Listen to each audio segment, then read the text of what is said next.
one of the things that I've seen throughout my career is how easily toxic cultures can slowly be cultivated by people not being direct with one another.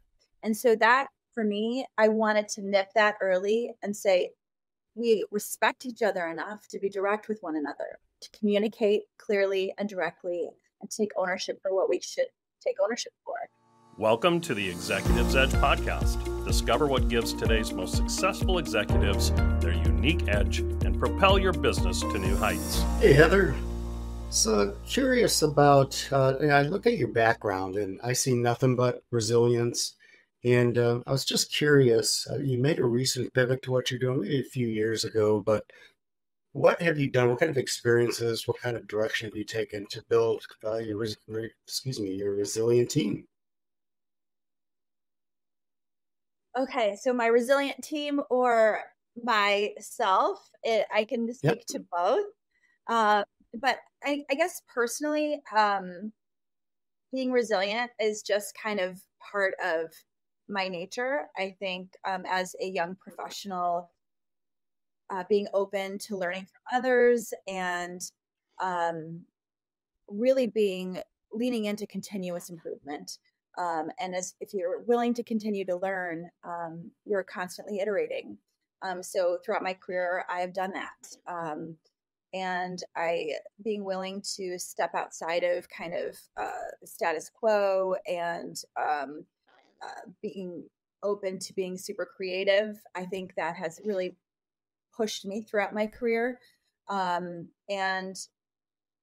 my pivot that you referred to in my career is that I had run an executive search firm, and I pivoted because I had a dream, speaking of ongoing learning, of going back to school and finishing my PhD. So I pivoted because I really wanted to lean into learning and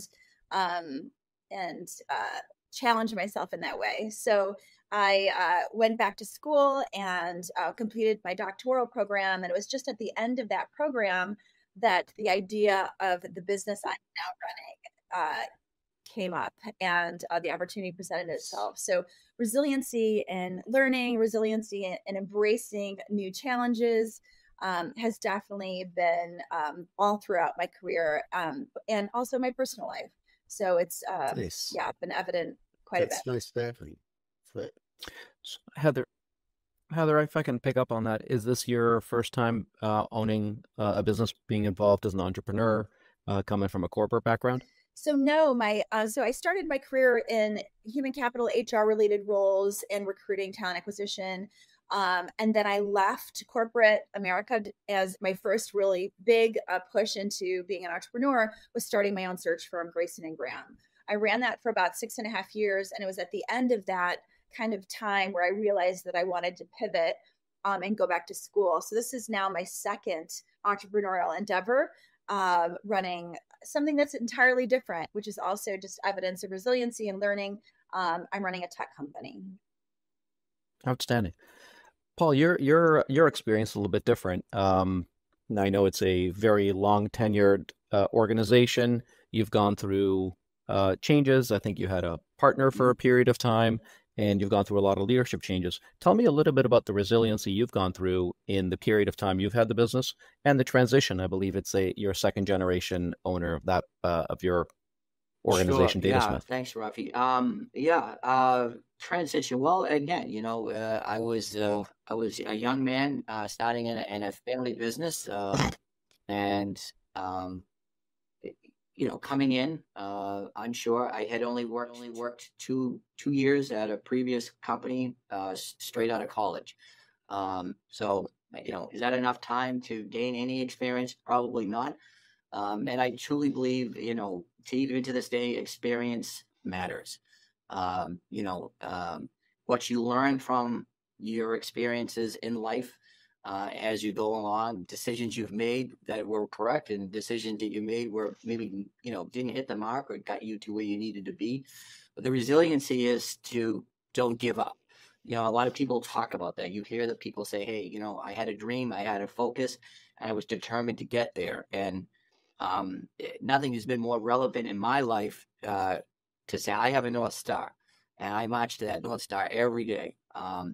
And, I get up every day and I love what I do. And, it's probably another ingredient that makes, I think, most entrepreneurs very successful is you got to love what you do. I mean, there's no ways around it. So to me, loving what I do, getting up, having a North Star and so forth has allowed me to, bear some obstacles, but certainly, I have celebrated many wins and I'm very fortunate to be where I'm at today. Let's shift into a little bit of the teams if we can, and maybe for both of you guys. I mean, it's no secret that to really run a really good organization, you need really good people, and you need a very good, strong management team. Why don't we start with Heather? Tell us a little bit about your management team, what it's comprised of, the resiliency within the group, and any changes that you've made that have improved and taken you guys to the next level. I know it's only been 3 years with this business, but tell us a little bit about your management team and your resiliency with that group. Well, thank you, Rafi, for the question. Great question. Building resilient teams, I think, really begins with a good foundation.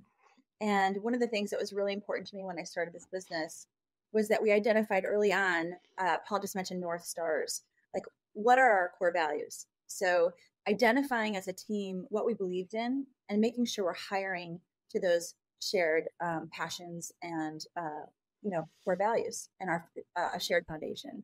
So we did that by identifying really our first a mission statement, but then also our business values.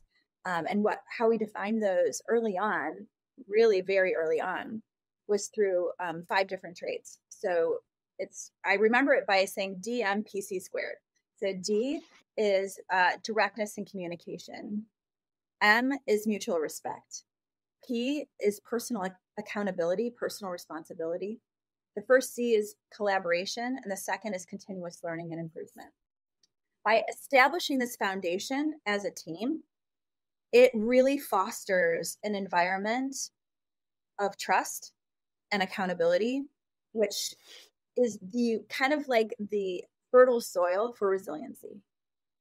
So for me, in building this team, having that really good foundation has been a springboard and really a through thread, so I'm sorry that saying that wrong, but a through thread through the journey of these 3 years, which has been completely,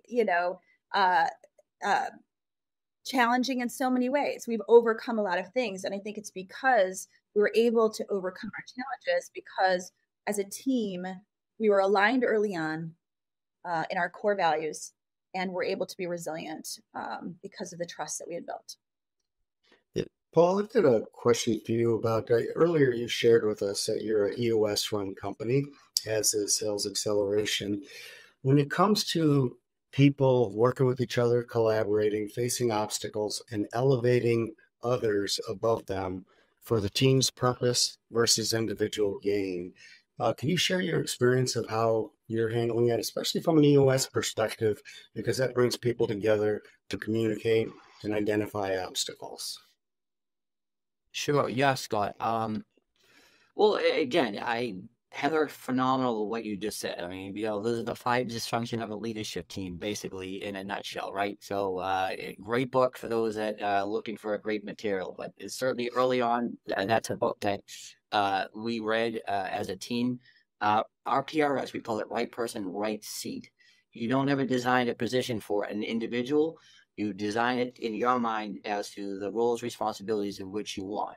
And at that point, you place people in that to see, do they get it? Do they want it? And they have the capacity to do it. And from a top-down model, getting, Scott, the information down to everybody. Everybody has to be tied to a metric. Again, as I talked to you about, is the North Star. What's your 90? And does that 90 reflect the 1? Is the 1 reflect the 3? And does it reflect the 10? And, yes, as a visionary, probably like Heather, we see into the future, but we got to get that message down to the troops to say, hey, here's our star. Now let's now backtrack what we need to do today to make sure that we're all marching in the right direction. So Scott, again, metrics driven. I think quarterly reviews, check-ins with the employees at all times. Here's what we're doing right. Here's what we're not. Not death by meetings. A lot of people may disagree with this concept, but I mean, again, I still think that a weekly, we call it a level 10, right? A level 10 is just meeting. It's not what you thought the meeting. Hey, Heather, you ran a great meeting. I'm going to give you a 10 today. And, next week you didn't run a great meeting and I'm going to give you a 7. It's the issues and the to-dos and everything that comes out of that. Did we hit our mark? And if we did, then you give it a high value. Okay. And if you didn't, maybe you got caught up on something, you didn't feel it, the team is stuck in the mud. Hey, then you learn from that and you say, how do I go back to getting a level 10? So again, metric driven, Scott, getting the information down to everybody. Everybody's tied to a number, which is then tied to the goals and the vision of the company. Great, thank you. And Rafi, you and I deal with a lot of different teams, some resilient, some just kind of in the status quo. But lately, there's a lot of emerging trends that are happening and future trends that are going to be coming our way. How do you incorporate with your small to medium-sized business owners and their teams? How do you adapt to all the future trends that are coming through from a team perspective and how the team's going to handle all of the new stuff coming at them? It's interesting, and Paul just mentioned EOS. Paul and I get a chance to work together. He's a fantastic organization. I join his L10 meetings and see the true leadership and the collaboration that goes in. Many of the companies that I work with, same type of scenario in many of the L10 meetings or leadership meetings. I was in one earlier this morning. AI is prevalent in almost all of these issue lists or opportunities. Everybody has an opportunity. And, AI is really a lot of automation, right? So, depending on the size of the company, if you're a few $1 million business and you've been in this for 6, 7, 8 years or a longer period of time, well, quite honestly, there's a world that, you're in an entrepreneurial environment, but there's a lot of things that are, I wouldn't say foreign, but you just haven't had a chance to deal with them, right? So whether it be automations through a CRM system, Paul and I have looked at implementing and adjusting a CRM system for the organization. And it's not simply a place where you're putting in documentation and when you spoke to somebody, but incorporating whether it be some AI technology or some automation to be able to remove some manual efforts and allow the company to act and work more efficiently. So I think a lot of the opportunities and technology elements are coming in. And again, Paul and his organization with Datasmith is all about technology and how to be able to utilize technology to become much more efficient, much more productive. So there's a lot of that in the corporate world and in small businesses right now as well. I think it's a tough balance because, it's such a buzzword and such a large element with AI. It's how do you incorporate it into your day-to-day without taking away any of the culture or the, at the end of the day, people buy from people. People want to do work with people. The four of us are out here on a conversation, enjoying each other's company and learning a little bit about each other. But at some point, you can't have this without the human interaction. And at least for both what you and I do, Scott, it's in sales and people buy from people. There has to be that level of relationship. So incorporating some of that technology to make it more efficient, but not replacing that dynamic of the client engagement is really where I see it. And it's out there in almost every meeting I go to. What can AI do for us to be able to get us more efficient? But making sure it doesn't take away from the culture. Hey Scott, can I I could actually just Can I just go add to ahead. that just because Rocky, that's awesome. But I want to add though is people do business with people that they know, like, and trust. And that human element still is always going to be there. AI is a wonderful tool. It's going to probably, help again create things for us, automate our business and so forth. But again, it still starts with a conversation and open and honest, right? It's just, a conversation will never be replaced by technology. I still feel that every day you got to get out and you got to, be okay having a conversation with somebody. Again, maybe 70%, 80% of the world is replaced by technology, but there's that last 20% of people need to know you, like you, and trust you before they're going to venture into any type of agreement with you. So Spot on. If I could jump in, Heather, I absolutely loved your DMPC Yeah. squared acronym. It actually reminded me of something, and I spent about 15 years in the telecommunications world as we were adjusting to voice and telecommunications. And at that company, our four core values, and it was COUP, COUP, caring culture, open communication, unmatched service and support, and then personalized solutions. And it resonates with me. I'm like, when you get an acronym like that, and it was so top of mind, I haven't been there in 14 years. I'll remember that, and I'll remember that forever because it was part of the culture and the structure we had. So I absolutely love how you coined that, and I didn't get the D though. Can you repeat the D one more time? Because I Sure. was taking notes very quickly. Directness in communication. One of the things that I've seen throughout my career is how easily toxic cultures can slowly be cultivated by people not being direct with one another. And so that, for me, I wanted to nip that early and say, we respect each other enough to be direct with one another, to communicate clearly and directly, and take ownership for what we should take ownership for. So is directness and communication was the D. Outstanding. Paul, if I can shift over to you, and I know it almost sounded similar to some of the things that you've got at Datasmith. Can you walk us through your core values? And I know how important it is to you, especially in the EOS world, that you live, breathe, and incorporate those core values. What are the core values at Datasmith? Well, again, I mean, we have six of them. Continuous self-improvement. We have customer first. We have attention to detail. We have leadership. We have passion. And we have, God, you're going to put me on the spot here. What's the sixth one? Jeepers. It is leadership. I said, right? Leadership, passion, common sense. That was it. Common sense. Thank you. Listen, I'm on screen. I'm sorry. It's terrible. The owner doesn't even know it's 6-1, but I do. But he does. But I do know. But here's the other thing, and we are happy. So one of we call it a vision traction organizer, and we want to do business with clients that exhibit those six. Every person that comes on is onboarded. In 30 days, you have to recite your core values. We have our leadership team constantly on the call. Hey, this week or this month, we're going to focus on this core value. If you come up our stairs in our office, there's 6 of them are listed on the wall. They're very visible on our website. So again, we are very happy to share with the world, hey, this is what Datasmith is all about. And we truly hold anybody and everybody accountable to it. And we hire, if you can believe it, we hire and fire by our core values. Again, we rate you, we call it people analyzer. Across the 6 values, and we have a bar set. Certainly, if you fall a little below, certainly there's a performance plan. Give you some suggestions on how you can improve. But eventually, if somebody doesn't live up to the core values, it's an uncomfortable conversation. We'll leave it at that. Paul, I think you and I, when next time we get together, I've already done it because we just created a sales playbook together, and they're in that sales playbook. Year 6 can go LAP, LAP, C3, similar to Heather's. I know that. But, as I said, I told you there was a third C, and God. It's a third C, and I'm like, I was thinking to myself, how could I? It's a common sense one. Yeah, the owner should know the 6 core values. That's I'll take that one. So I didn't exhibit them today. I should be fired. But just kidding.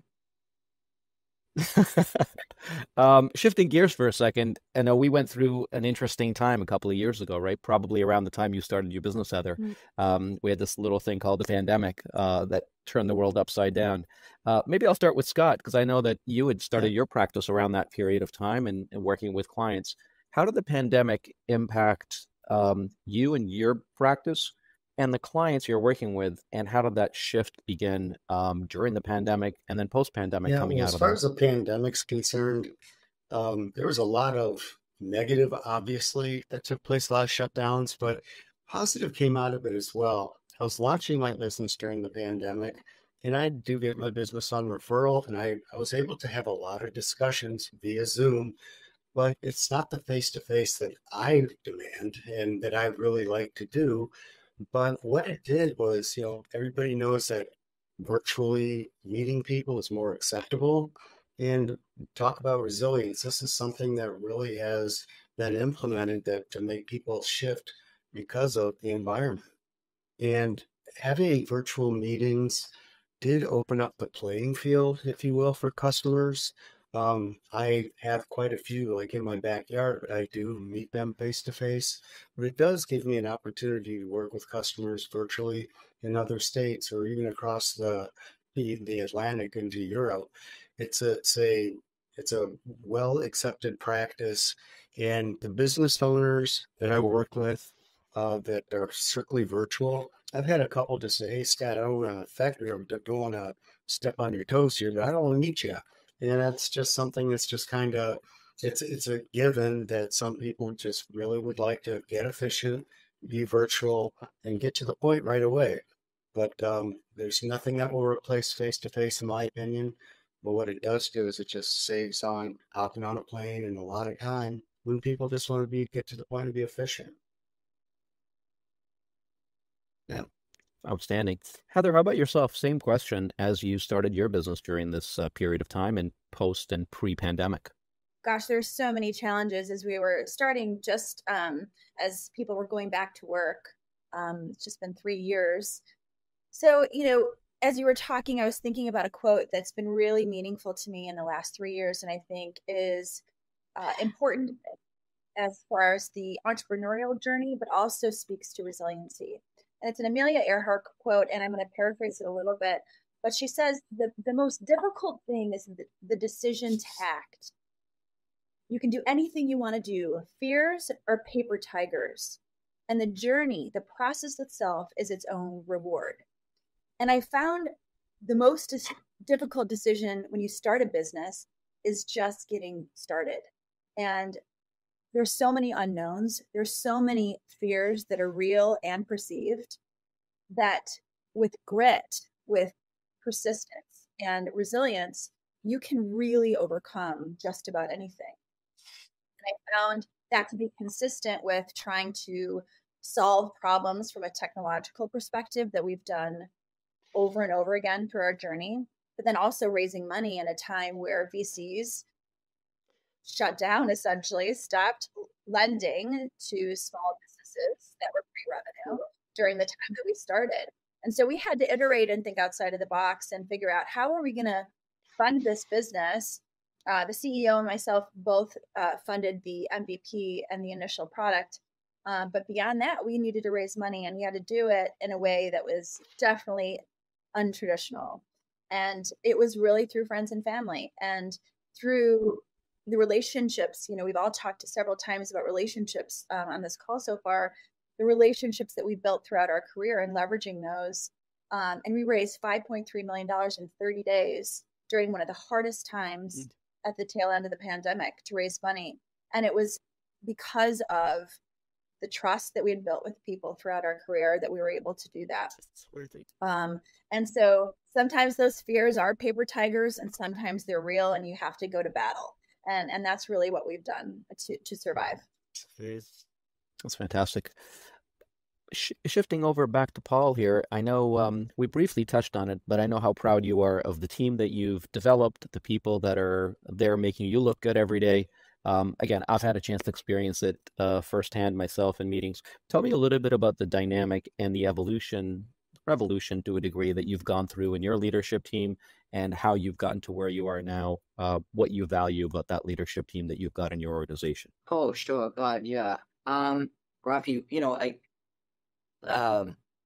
as I said, every entrepreneur, you have to wake up every day, be focused, be determined that the decisions you're making are the right ones, but be okay if you fail. And why I say that statement to start that, Rafi, is I have failed.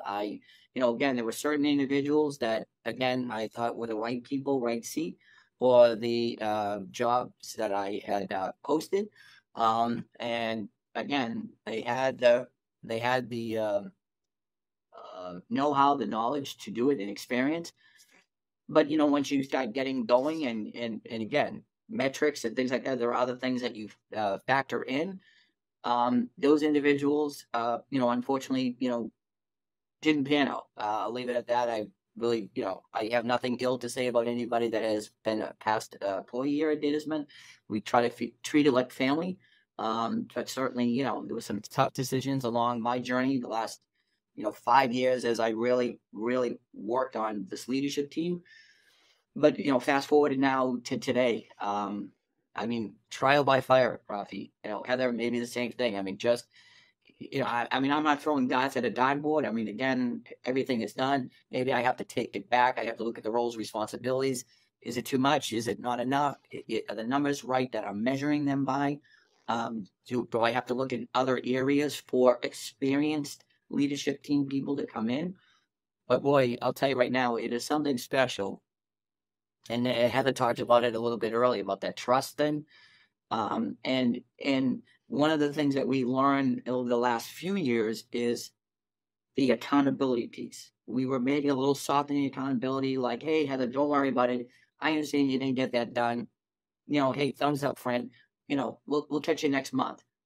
And it's not necessarily, you have to be cruel or demeaning about something if somebody doesn't hit a mark, but certainly that accountability is very important because in our pyramid, the accountability is at the second to last and the results is the top. And some of the things that we weren't hitting, Rafi, was the results. So I would just say is that really hold your teams, especially your leadership team, accountable. And we have to show up and produce every day and be okay. Again, back to the trust, be okay that can I have this conversation with you? Does, this happen or that happen? And, we believe in continuous feedback. Again, part of that, why we have these weekly meetings, and be okay to say, hey, you did this week and this week you did this, and be, but always have a plan. We're moving forward.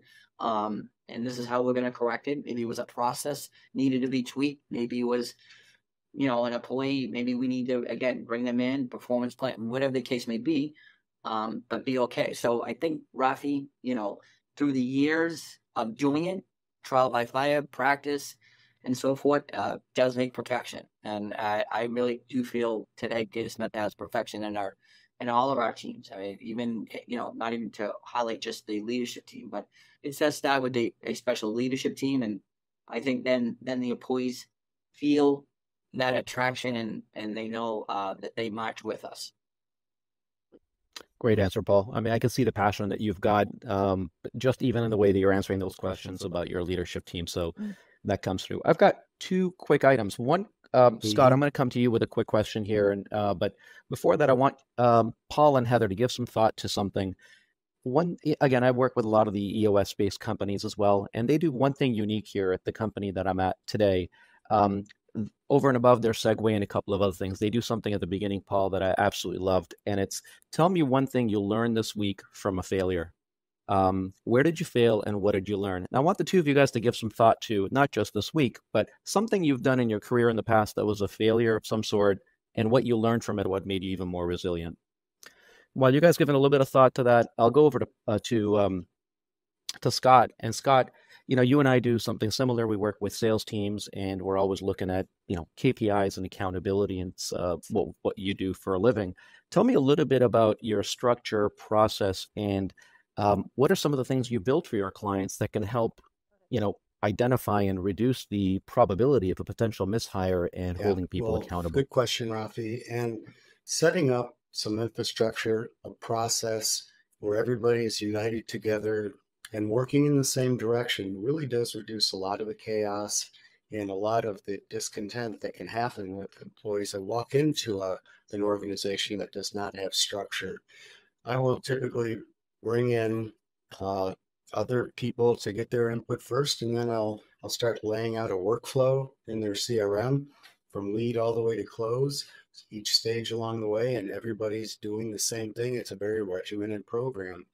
And when it comes to identifying if some of these people are the right people or not, it's not necessarily you must conform to the norms, but everybody needs to work together. And as I mentioned earlier, elevate each other and work for the team and not yourself. And that really does identify whether or not a hire is the right person. And from a U.S. perspective, do they get it, want it, or do they have the capacity? Is the right seat in the right area? There's the butt in the right area. I'm sorry, but I know there's something in there.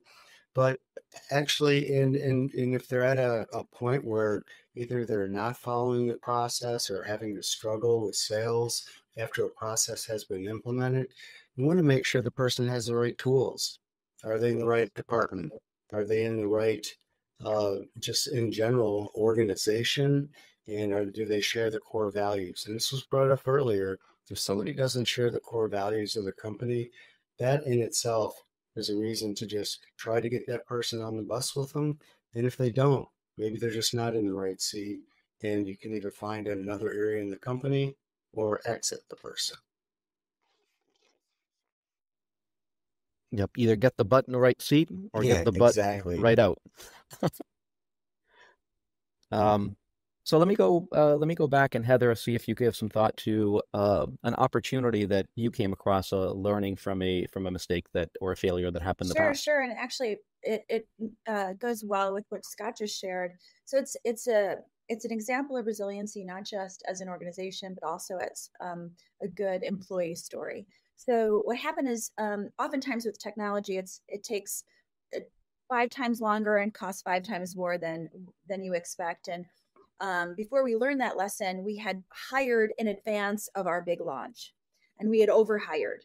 And we didn't learn that until we launched and realized, we thought the floodgates would open and we would have all these, new users. And the fact is that it happened much slower than we thought. And one of the employees that we had hired early on in advance of our launch was hired in a business development capacity. And he very quickly, we didn't have anything for him to sell. So we had to take a step back. And for us, we approach things a little bit differently in that we look at people not from necessarily a skill set perspective, but more holistically for who they are, what their passions are, what their strengths are from a emotional intelligence and things outside of technical capacity. And we looked at this person and we asked questions about what their interest level was in other areas of the business, whether it be from our data side or our tech team or from building our brand or social channels. And we found another home for him to be in.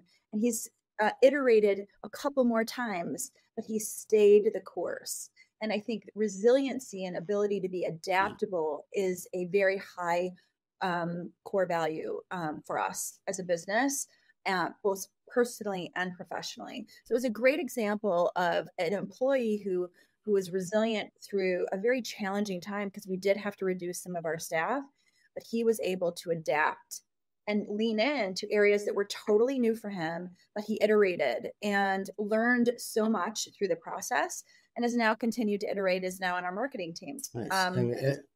And then as a business, how we had to learn is just being willing to make those calls and to make those hard calls and also evaluating and letting people go and learning from that. But then also learning that you can find other places for people on the team if they're the right people. And Heather, this is just an example of you being a resilient leader, knowing what options are out there, knowing how to communicate to this person, and that was handled perfectly. So yeah, great job.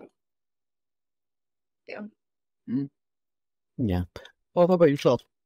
Yeah, well, I mean, not as similar as Heather's. The great story, Heather. I again, for me, like this is going to be a surprising thing, maybe most entrepreneurs. I hope you know we are the bottleneck in our own companies, and at times, right? I mean, again, we start off with a vision, and we're 100 miles an hour towards the future, and a lot of times, I found early on, and I learned pretty fast that I need to listen, not speak.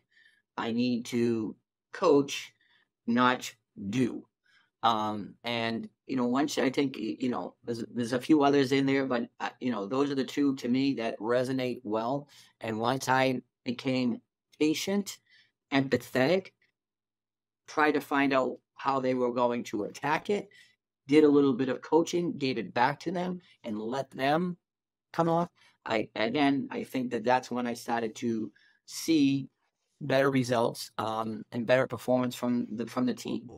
Because again, at the end of the day, the owner, this is our baby. And I always just say, no owner wants to hear that their baby's ugly. Nobody in this lifetime. I'm sorry. I know it's a funny thing, but it isn't. So you're always, you're always trying to be involved in every aspect of it, in sales and service and operations and again, through great coaching and programs like DOS and Sales Accelerate, stay in my lane. And I stay in my lane. And again, I feel today that I'm a better coach, and I listen. And I really just trust the team. And when they not necessarily fall, but if they feel like they're stuck, then let's talk about it. We I'll give maybe some feedback back. This is how the way I would handle it, but don't tell them that that's the way they need to handle it. Let's give them the tools and the mindset, and let them figure it out. And I think once entrepreneurs get that with their staff, it's a beautiful thing, and you do see bigger gains in your business. Hey, Rafi, I've got a Great question answer. for you. You and I deal with a multitude of teams, primarily sales teams, but they interact with operations, the leadership team. What kind of challenges have you had from a resilience perspective in working with these teams and how they operate? You're talking about the Well, operational groups with yeah, sales, or the just sales team operating with teams. with the How do you other? handle challenges just in general when it comes from a resilience perspective with teams? Yeah, you know what? It all depends, quite honestly. I know that Paul mentioned it, and Heather kind of alluded to it as well, is the culture of a company sometimes is set by um, the demeanor and the structure of some of the leaders that are in place. I mean, if you're somebody that is empathetic enough and as a leader able to say, listen, you know what, as Paul mentioned earlier, hey, I might be the bottleneck in my own company at times. I'm aware of it. I'm capable of understanding it. And I want to go ahead. My job here is to be able to remove roadblocks and be able to work with the organization. Where I've seen things work really well with leadership teams or organizations is when the visionary and kind of the CEO of the business is living that same life, if you will, implementing those EOS methodologies as Paul has done, is making sure that, listen, you know what, the rest of the company will work and collaborate well if that's the way I actually go about my day and if that's how I'm structuring and setting up the tone. I've seen scenarios where, and it doesn't work in a structured environment like EOS or other tools in place.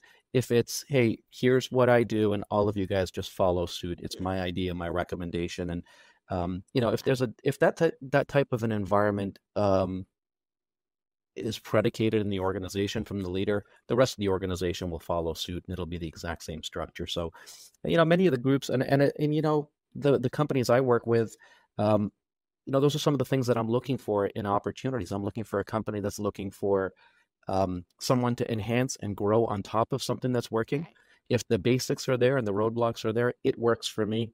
It brings me joy. I do a lot of these assessment tools, whether it be predictive index or working genius and all of these other tools.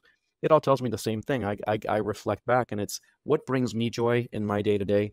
And what brings me joy is working with really good clients that know they've got something there and they want to hone it and enhance it and produce it. I've taken scenarios where somebody will come to me, and I'd be curious to see your thoughts too, Scott. When somebody says, "Hey, listen, I've got a crappy team here. I want to go ahead and punt and turn over my sales team, and I want you to do that." Well, that doesn't bring me joy. I'm coming in there as a partner and a consultant already. The first thing if I do is remove 2 or 3 salespeople and then say I'm going to go ahead and build this out, I've got no credibility with the rest of the group, and it doesn't bring me any joy. So collaboration and the team and the leadership team being all on the right path and structure together are things I look for. How about yourself, Scott? Give me a little bit of detail on the teams you like to work with and what you've noticed out there in cohesion and good resilient teams. Because I was looking at it earlier from the challenges when it comes to working with resilience, I find some challenges where people just don't want to work with each other. They're not team players. They don't want to adapt to the culture, and they're just not fitting in. And it's something that, and that kind of goes back to the core values. the person doesn't share the core values of the company and they're not adaptable to change, and maybe they're just not the right person.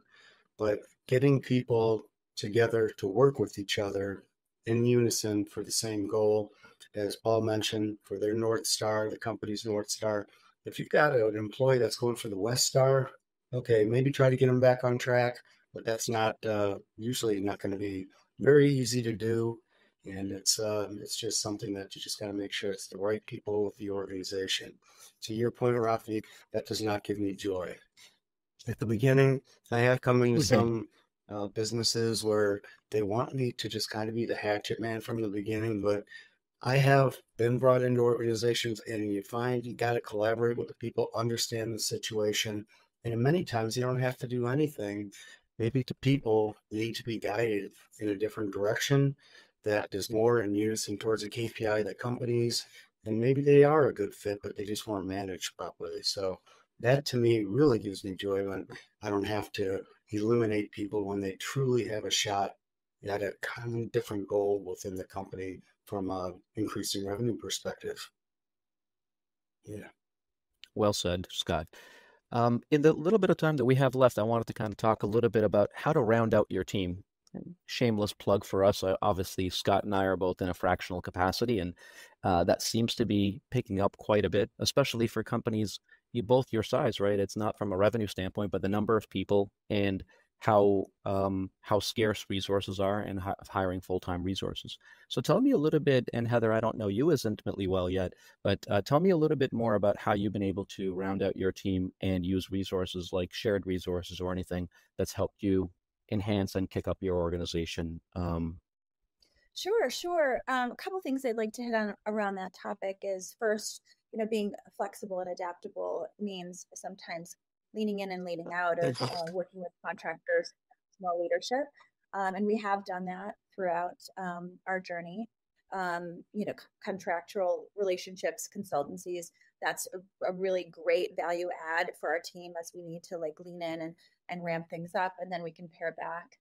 So that's been a real asset to our team.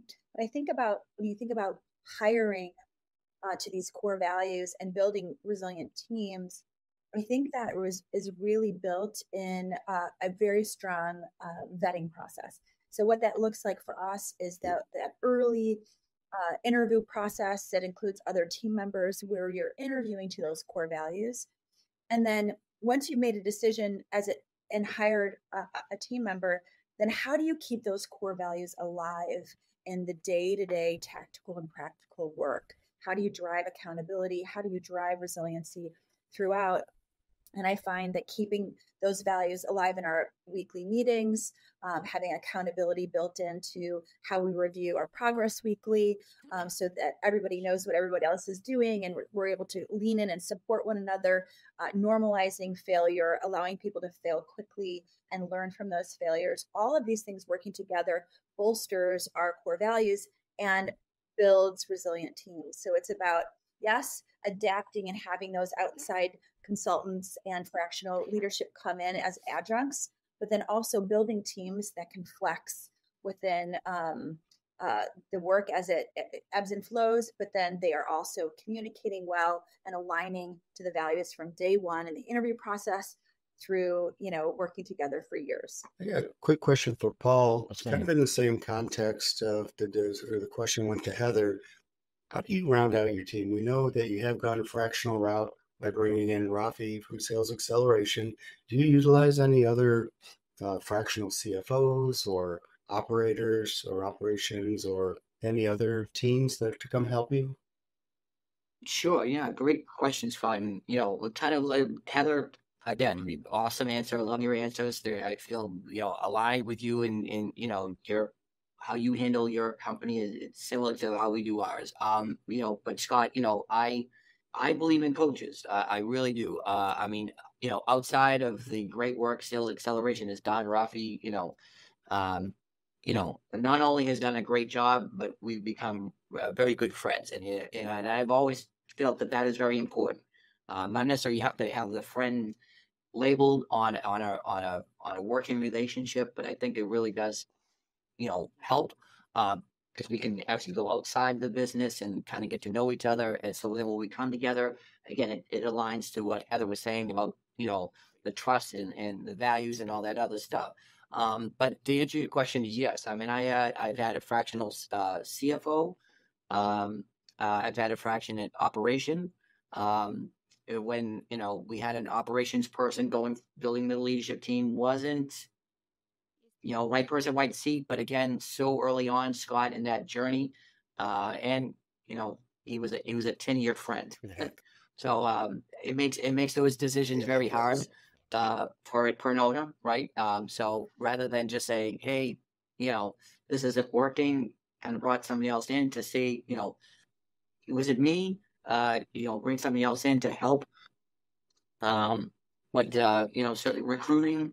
We have a great relationship with our recruiters. So again, finding talent in leadership, finding talent in engineering. Even our implementer.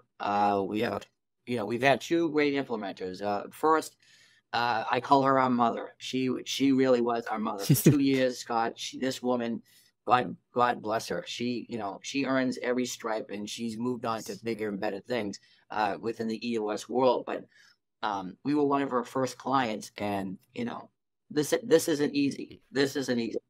Go ahead and give her a name. It's worth a plug. Name. And again, if you look her up, she is great. And she again taught me something when we got to our 2 year, and typically in EOS, they get you to a 2 year, you kind of have a graduation, and then at that point they feel that you should have a good handle on the tools. And again, we did. Maybe not everyone we were using better. Some we were using better than others. And I always just felt that having that an outside voice when maybe we couldn't see stuff internally was important. And then she actually made an introduction to another gentleman, Stas, out of Buffalo, New York. I don't even want to pronounce his last name.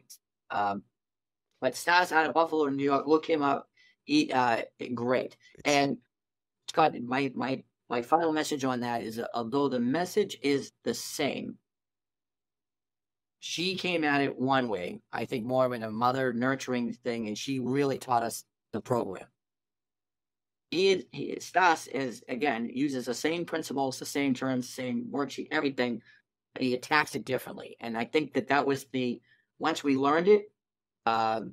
She turned it over, and he was the dad. He came in and had to tell us, hey, smarten up, do this, do that, and what have you. And, so we've been 2 years now with Stas, and so, we're in our 5th year, and it's been amazing. So, like I said, I am an advocate for outside resources to help your business. Because, again, it's lonely at the top, right, Heather? It's, who do we go to at the end of the day? Yes, we look at our leadership team, but even just like owner to owner, hey, Heather, let me run something by you. This is what I'm seeing. Are you seeing the same thing? Peer groups. Scott, shout out to peer groups. If you're in a peer group as an entrepreneur, same industry, phenomenal. Exactly. I think you need advisors, consultants, fractional people, whatever. I think it just makes a world of difference, because again, we are teachers indirectly, but we're always students, and that's how we started, and that's how I want to finish, as a student. Exactly. I want to continue to learn. That's great. Very well said. That's a great segue. And I know we're talking about resiliency within your business, within your day-to-day, but both of you guys, Heather and Paul, thank you so much for joining on this podcast and, hearing a little bit about the resources that you're utilizing, where you've got a gap, where there's opportunities, who to bring in, and both of you guys talking about the fact that, hey, I don't know everything. Continuous learning seems to come up in both of your core values, and you obviously live and breathe that mantra. So thank you so much for both putting in the time and speaking to Scott and I. Scott, I'll let you kind of finish it off from here. Thank you for your time. It's been very insightful. I came to my position thinking I knew everything about sales, and I talk to people like you. It's like, there's a nugget I didn't know. You guys have been great.